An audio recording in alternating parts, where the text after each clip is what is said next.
There is something sacred that happens when we read the Bible slowly, when we linger instead of rushing, when we listen instead of merely scanning lines.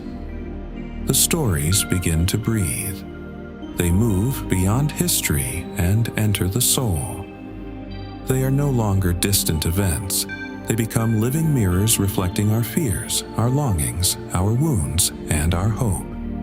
The Bible is filled with stories, but beneath those stories lie symbols, holy images planted by God to speak across generations. Symbols that whisper, "You are not alone. I am still here. I am still speaking." When we begin to see the symbolic meanings woven into Scripture, the Word becomes more than information. It becomes transformation. Consider the story of Noah and the ark. On the surface, it is a story of survival, obedience, and divine judgment. But beneath the rain and thunder, there is a deeper cry of the heart. The ark is more than wood and pitch. It is a symbol of refuge in the middle of overwhelming chaos. There are seasons in life when the rain will not stop, when fear rises like floodwaters around your soul, when the noise of the world feels louder than the voice of hope. In those moments, God does not promise the storm will never come, but He promises there will always be an ark. That ark is His presence. It is the quiet place where prayer becomes shelter. It is the promise that even when the world trembles, there is a safe place prepared by divine hands. The ark reminds us that obedience builds protection. Faith becomes the hammer. Trust becomes the nails. And before the storm arrives, God is already making a way. The rainbow that follows the flood is not merely color in the sky. It is a reminder that devastation is never the final chapter when God is writing the story. Many of the most powerful Bible stories unfold in the wilderness. Moses led Israel through it. Elijah fled into it. Jesus was tested within it. The wilderness is more than geography. It is a symbol of stripping away distractions so the soul can hear God clearly. We all pass through wilderness seasons, times when comfort disappears, when familiar support fades, when prayers feel unanswered, and the path ahead looks uncertain. It is easy to believe those seasons mean abandonment, but Scripture tells another story. The wilderness is where manna falls from heaven, where water flows from impossible places, where dependence on God becomes survival rather than theory. It is in the wilderness that pride breaks and humility grows, where illusions fade and truth stands bare, where God whispers, "You thought you needed everything else, but all you needed was me." The wilderness may feel lonely, but it is never empty. God walks there. When Moses stood before the Red Sea, the Israelites saw only terror. Behind them came an army. Before them stretched impossible waters. Panic filled the air. Despair echoed through their voices. But the Red Sea is more than a dramatic escape. It is a symbol of God creating a path where none existed. Every soul eventually stands before a Red Sea moment, a place where fear presses in, where logic fails, where escape seems impossible. And yet, God specializes in impossible pathways. The parting of the waters symbolizes something deeply personal, the power of surrender. Moses did not split the sea by strength. He lifted his staff in obedience. The miracle followed trust. There are waters in life that cannot be crossed by human strength. Anxiety, loss, grief, shame, regret. But when God moves, what once blocked your future becomes the very road you walk toward freedom. The Red Sea teaches that fear may roar, but faith opens doors.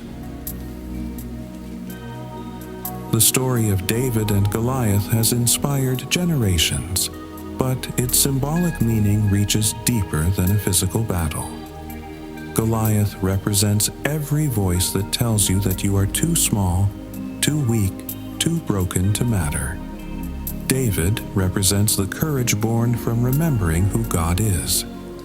Notice that David did not rely on armor that did not fit him. He faced the giant with stones and a sling, the tools he already knew. Symbolically, this reminds us that God often uses what we already carry: our experiences, our scars, our prayers, our faith.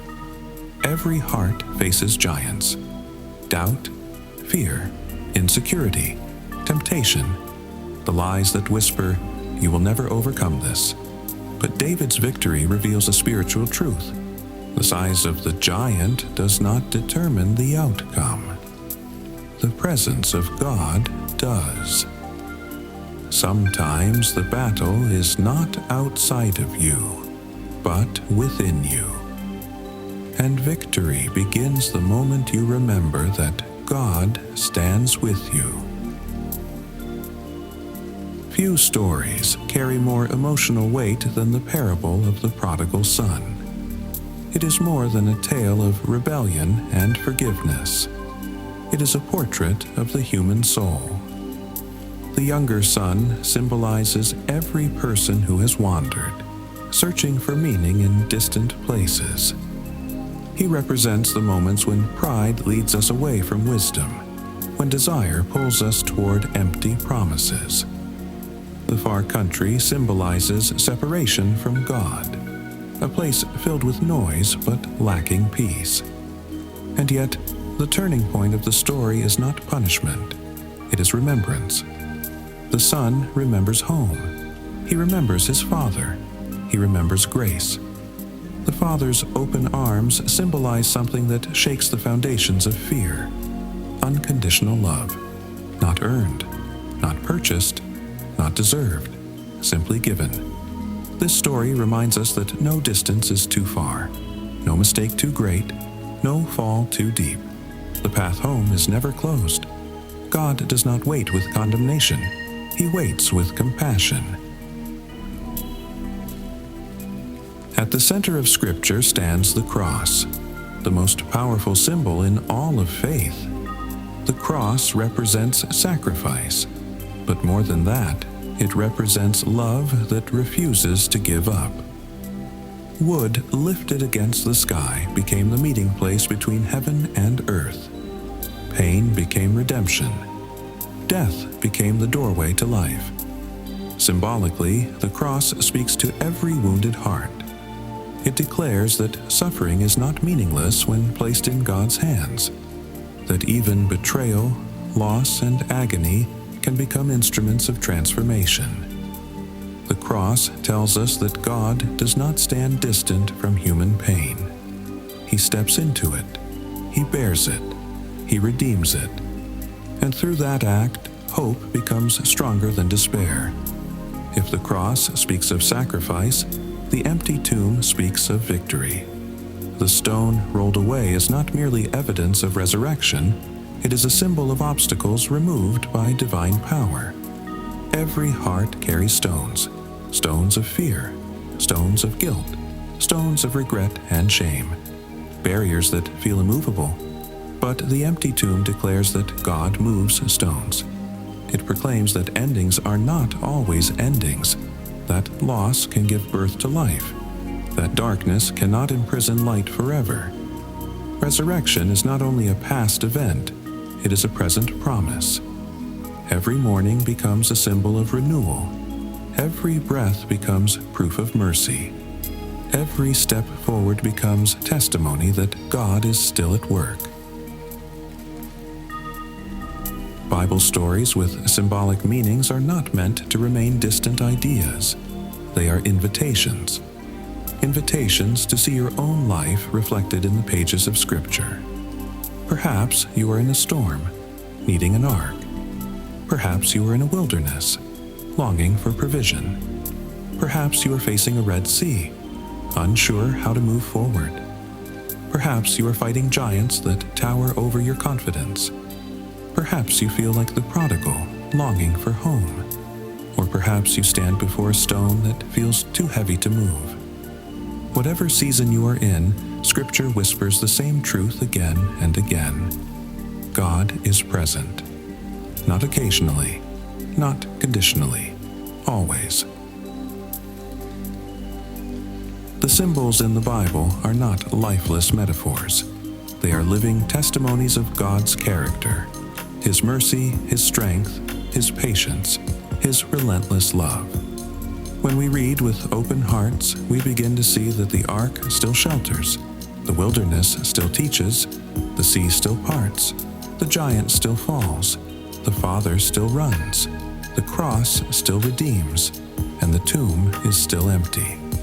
And in that realization, something stirs deep within the soul, a quiet strength, a rising hope, a renewed faith that God has never left and never will. Because every symbol points to one eternal truth: God is near, God is faithful, and His story is still unfolding inside you.